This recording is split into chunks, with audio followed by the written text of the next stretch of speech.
गिरफ्तार कर सवर्णों पर दिए विवादित बयान से बीजेपी की किरकिरी करा चुके प्रीतम लोधी से पूर्व मुख्यमंत्री उमा भारती मिलने जलालपुर गांव पहुंचे, जहां उमा भारती ने कहा कि प्रीतम लोधी के पार्टी से निष्कासन पर उन्हें कुछ नहीं बोलना है।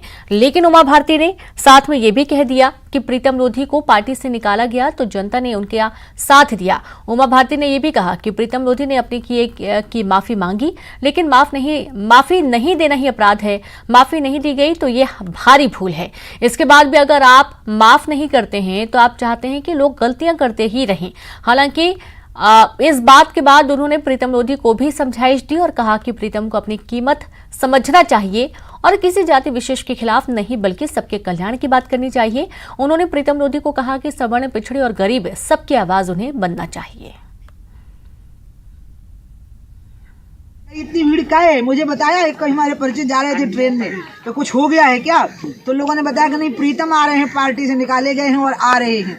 मतलब जब तक पार्टी में हटे तब तक इतना नहीं उठाया और पार्टी से निकाल दिया तो लोगों ने कहा कि कोई बात नहीं प्रीतम, हम तुम्हारे साथ हैं, तुम्हारे लिए जान दे देंगे। देखो इस तरह से समझो, अपनी कीमत को समझो, सब गरीबों की आवाज बनो।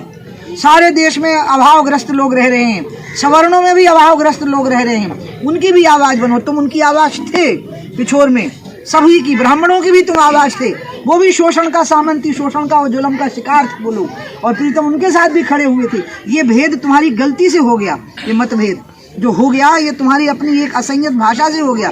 अब इसको तुमने माफी मांग करके ठीक कर लिया। माफी नहीं देना ही अब अपराध है, क्योंकि माफी मांग के अपना धर्म इसने पूरा कर लिया। हाथ जोड़ के माफी मांगी, पांव पकड़ के माफी मांगी। अब अगर माफी नहीं दी गई तो ये बड़ी भारी भूल है कि अगर इसके बाद भी माफ नहीं करोगे तो आप चाहते हो कि लोग गलतियां करते ही रहें। हाँ, अगर लोग अपनी गलतियों का प्रायश्चित करते हैं तो उनको पूर्ण संरक्षण प्राप्त होना चाहिए, और इसलिए मैं प्रीतम को पूरी तरह से। खबर भोपाल से, जहां कांग्रेस पंचायती राज सम्मेलन का करेगी आयोजन। पंचायतों प्रतिनिधि